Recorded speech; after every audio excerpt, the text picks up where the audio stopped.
আসসালামু আলাইকুম দর্শক, একটা ভালো স্বীকারোক্তি পাওয়া গেল সাবেক সিসি হাবিবুল আওয়ালের কাছ থেকে। তিনি বলছেন 2024 সালে ডামি নির্বাচন হয়েছে।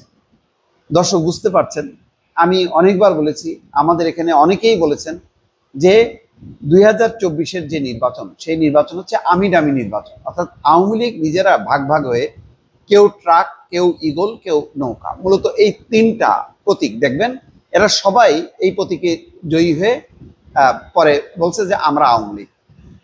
আপনি ওই যে একে আজাদ, মানে হামিম গ্রুপের যে চেয়ারম্যান, তিনি লাঙ্গল অথবা ট্রাক প্রতীক নিয়েই আওয়ামী লীগ, এবং তারা সবাই আওয়ামী লীগে যোগ দিতে চাইছে।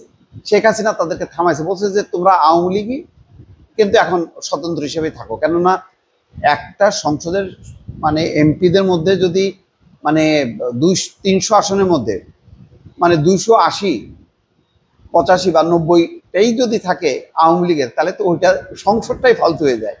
এই জন্য কৃত্রিমভাবে ফেব্রিকেটেড, এটা শুধু 24 না, 24, 18, 14 তিনটাই ছিল একটা সাজানো পাতানো একটা নির্বাচন। এটা নিয়ে মানে আওয়ামী লীগের কোনো লজ্জায়, অন্তত তাদের তো 100 বছর রাজনীতি করা উচিত। আমি বলবো এটার পক্ষে কোনো সাফাই গাওয়া না যে বিএনপি আসলো না, এ আসলো না, তা আসলো না। নো, বিএনপি আসে নাই তো তাহলে নির্বাচনই হবে না। নির্বাচন বন্ধ করেন। নির্বাচন হওয়ার জন্য, আনার জন্য কোনো চেষ্টা আছে না? শেষ মুহূর্তে পিটার ডিয়াস মনে আছে যে চিঠি নিয়ে দৌড়দৌড়ি করছে না? তো তখনও তো মানে কি বলবো, বিএনপি জামাত সহ অনেকগুলো রাজনৈতিক দল যাদের পার্লামেন্টে 1, 2, 3-এর মধ্যে থাকার কথা, মানে আওয়ামী লীগ, বিএনপি, জামাত। তো এর মধ্যে বিএনপি জামাত নাই, আওয়ামী লীগ, আর বাকি তো দলই নেই। ওর কোনো সংসদ হলো?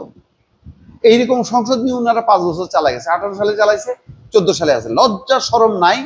লজ্জা শরম কমানোর জন্য এরা মুক্তিযুদ্ধ, স্বাধীনতা, জঙ্গি, মানে কি বলে ইসলামী, এই সমস্ত কিছু পপুলার কিছু স্লোগান, আদর্শের কথা তারা বলছে, কিন্তু উদ্দেশ্য ছিল এক ধরনের ফ্যাসিজম প্রতিষ্ঠা করা, আর কিচ্ছু না। ক্ষমতায় থাকার নির্লজ্জ প্রয়াস, যেই প্রয়াসে আবার মদত দিতে হচ্ছে ভারত।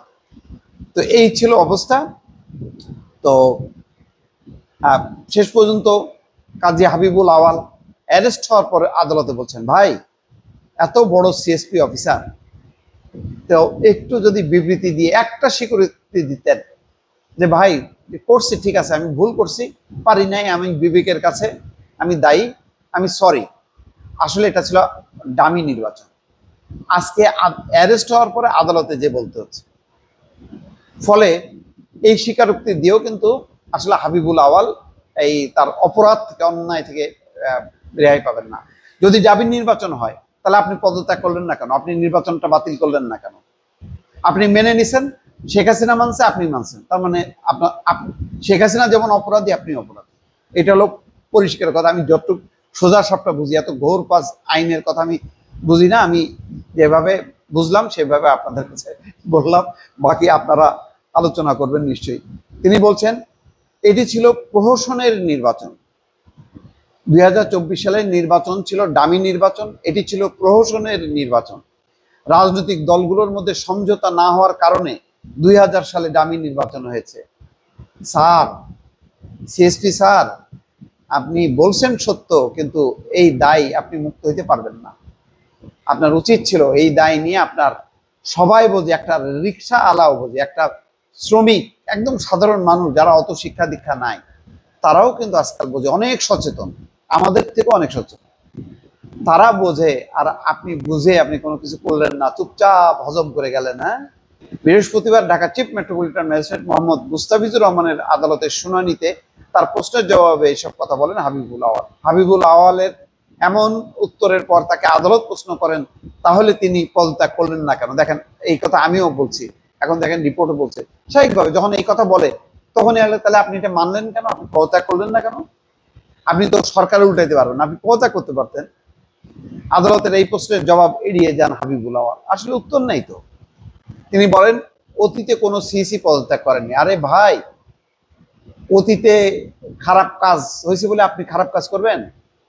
এটাই শিক্ষা আপনার, এটাই আপনার সাংবিধানিক শপথ।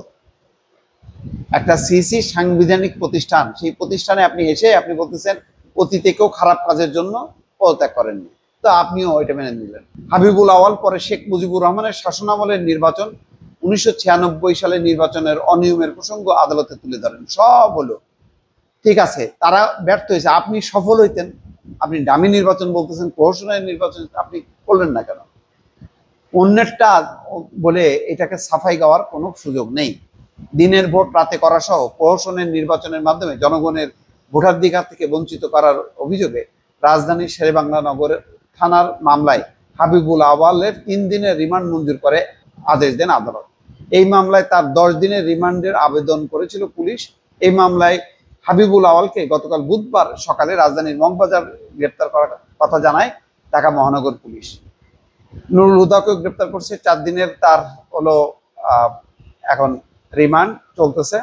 বিএনপির নির্বাহী কমিটির সদস্য সালাউদ্দিন খান, তিনি 3 সিসি সহ 24 জনের নাম উল্লেখ করে মামলা করছেন।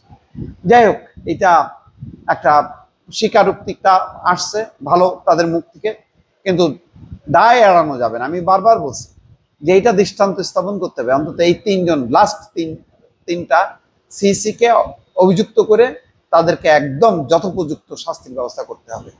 ভালো থাকবেন, আল্লাহ হাফেজ।